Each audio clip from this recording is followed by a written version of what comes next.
اللہ تبارک و تعالیٰ نے ایک نظام رکھا ہے کہ اس جہان میں دنیا آتی ہے پھر چلی جاتی ہے، یہ رہنے کی جگہ نہیں ہے، یہ جانے کی جگہ ہے۔ یہ رہنے کی جگہ ہوتی تو اس کے سب سے زیادہ حقدار انبیاء کرام تھے، وہ نہیں رہے تو یہ دنیا رہنے کی جگہ نہیں ہے۔ لوگ جا رہے ہیں، ہمیں بھی جانا ہے۔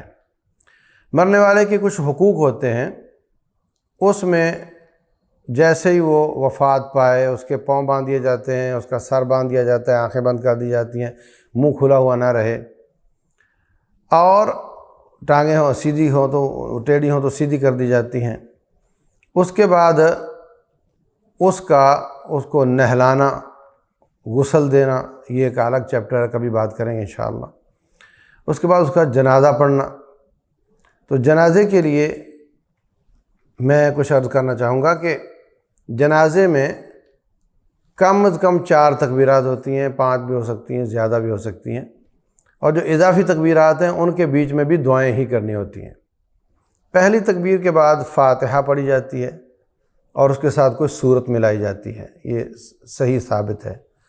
نمبر 2، دوسری تکبیر کے بعد درود شریف پڑھا جاتا ہے۔ تیسری تکبیر کے بعد موجود لوگوں، حاضر میت اور پہلے وفات پا جانے والے سب کے لیے دعائیں کی جاتی ہیں۔ جنازہ سری ظہر اثر کی طرح پڑھنا بھی مسنون ہے، جائز ہے، اور جہری مغرب عشاء کی طرح پڑھنا بھی جائز ہے، ثابت ہے رسول اللہ صلی اللہ علیہ وسلم سے۔ ایک شخص کا جنازہ آپ نے پڑھا تو لوگ صحابہ فرماتے ہیں میرا دل چاہے کاش یہ میت میں ہوتا، جتنی آپ دعائیں پڑھ رہے ہیں کاش یہ مجھ پر پڑھی جا رہی ہوتی۔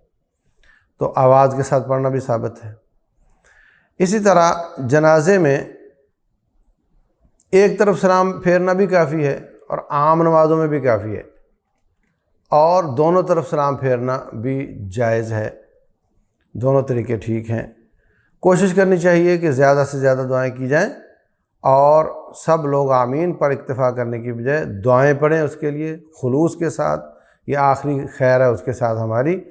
اور اگر 5 یا اس سے زیادہ تکبیرات پڑھی جائیں تو ان کے بیچ میں بھی یہی دعائیں بار بار پڑھی جاتی ہیں۔ تو اس طریقے سے ہم اپنے فوت ہونے والے کو اس جہان سے رخصت کرتے ہیں۔